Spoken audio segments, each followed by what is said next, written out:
What if I told you that ancient Maya lineages remembered a simple, embodied way to touch an inner center, a master gland of knowing? Without any instruments, without priests, and without technology. What if that knowledge was never a machine or a formula, but a set of gentle gestures and a listening that anyone could practice at home tonight? I say this at the outset. This is an interpretive, inspired practice. When I speak of the Maya, or of codices and oral memory, I am drawing on fragments, comparative scholarship, and contemporary lineages that preserve ancestral ways in different forms. This is not a reconstruction of a single verified historical ritual. Some traditions suggest similar techniques. Some modern lineages weave those threads into a living practice. Treat what follows as an invitation, an experiment in your own body and attention, not as a claim about anatomy or medical fact. When I use the phrase master gland, I mean a poetic name for an inner seat of guidance and clarity. Any anatomical certainty is indefinito. Tonight, you will learn a simple sequence. 3 focal points, 3 short checks you can do with your hands and your breath, and a short 3-part declaration you may speak or hold silently. You will be invited to notice what is already present in your body, a subtle warmth, a clarity, a shift in attention, and to watch how the mind resists or welcomes that discovery. If this resonates, before we go deeper, type one word in the comments after the video, recognition, or any word that reflects what you felt. It helps others find one another. There are reasons why such practices sound secretive. Across centuries and continents, methods that let a person verify their own spiritual status without intermediaries have sometimes been marginalized, labeled as dangerous, or simply lost through disruption. Colonization, forced conversions, language loss, and the breaking of oral chains all scattered knowledge. At the same time, human beings never completely forget how to listen to their bodies. Stones, ruins, and surviving stories suggest a continuity of attention, ways of training the body to be its own measure. I want to be clear.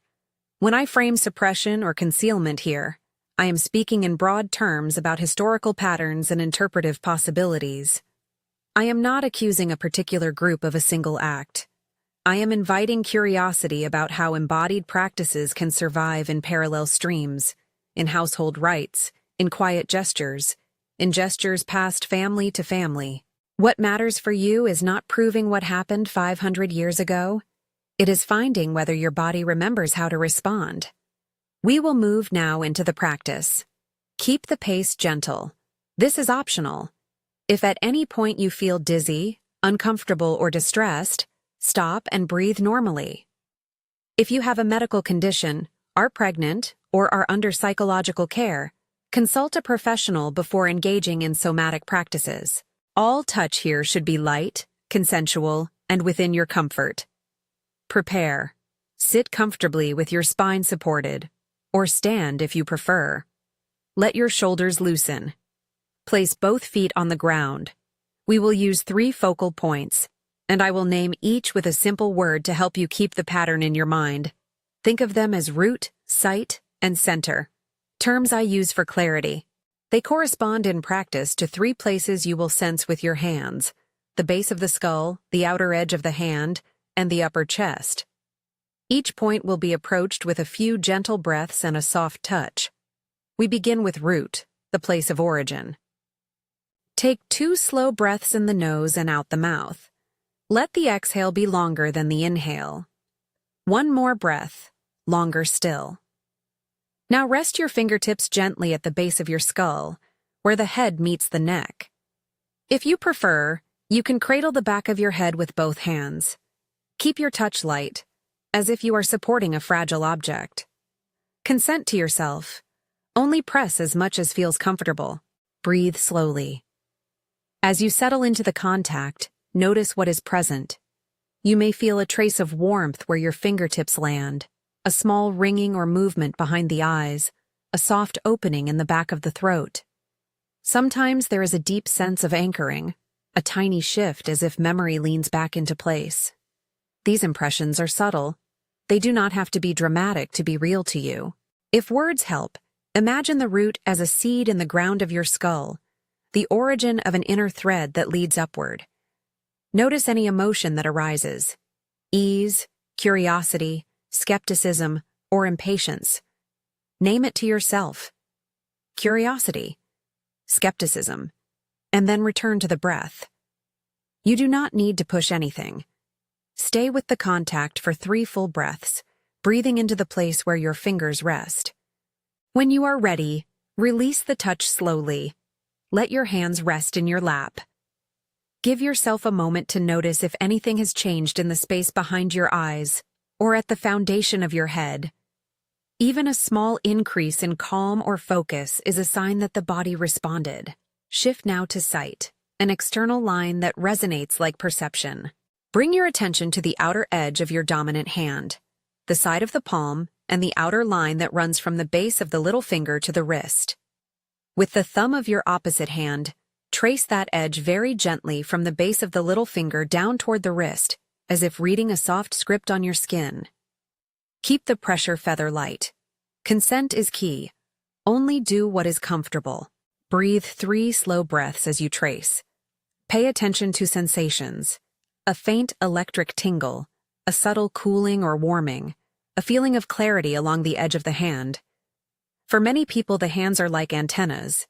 They register things the thinking mind often misses. Notice whether your attention sharpens outward, whether a sense of seeing with more than the eyes develops.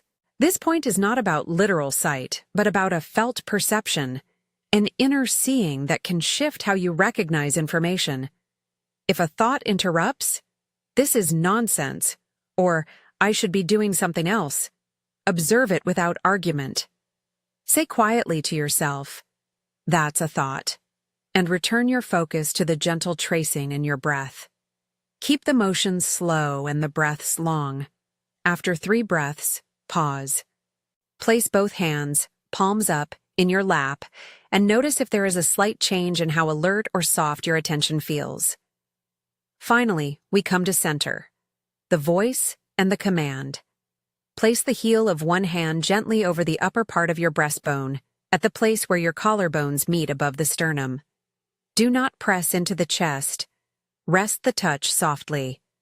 This is the place of expression, the seat where intention and voice meet.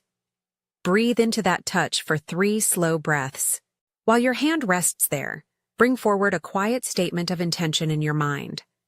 A permission to speak from this center. A simple instruction to yourself, such as, "I may be present," or "I may speak my truth."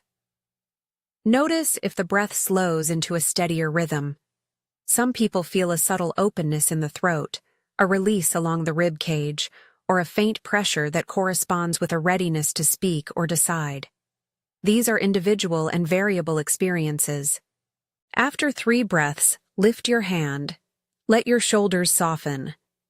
Observe the triad now as a whole, the foundation behind the skull, the perception along the hand, the voice at the chest. You might sense an alignment, a soft thread connecting these 3 places, or you might sense nothing at all. Both responses are honest. The point is not to force a result, but to witness what is present. Expect resistance. This is part of the practice. Most people report the same inner terrain when they try something that challenges how they habitually trust knowledge. Your mind may produce a series of quick defenses: ridicule, dismissal, distraction, stories about time or practicalities. Sometimes the body itself responds with unease, an old habit of shutting down or tightening. In many traditions, this noise is described metaphorically as interfering forces or guardians of the threshold. In comparative spiritual language, you might hear terms like archons or obstacles, but here I use such words only as metaphors for the inner voices and patterns that pull attention away from direct sensing. When the critic arises, do not engage in argument. Name the thought and return to the body. A simple technique. When you notice a skeptical thought, label it aloud or silently. That's doubt. And then exhale slowly while returning to any one of the 3 points. If your mind races, lengthen the exhale. Let attention be the stabilizing factor. This practice is training. It teaches you to notice the noise and to come back to first-hand experience. You may also notice a different kind of resistance. A subtle fear that recognizing an inner center could change who you are in community. This is legitimate. Remember, reclaiming embodied authority is a personal process. It does not demand public displays or a break with other people. It is about increasing your ability to verify truth for yourself. Be gentle with how you integrate what you feel into your life. If, during any moment of the practice, you feel overwhelmed, strong emotion, dizziness, nausea, or flash memories, stop. Sit quietly. Place both feet on the floor. Breathe into the belly until calm returns.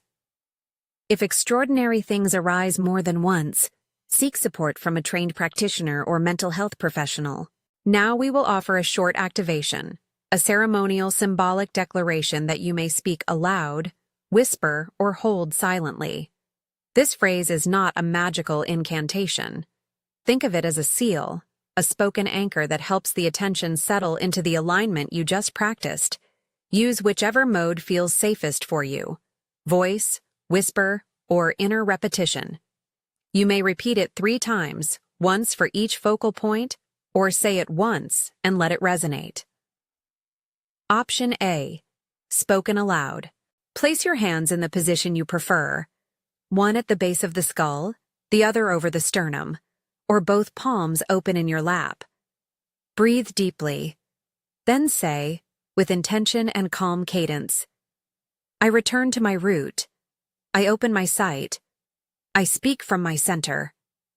Say each clause as a separate breath. Let each phrase be short, clear, and present. After the final clause, remain still for a few breaths and notice any movement in sensation or clarity. Option B. Whisper.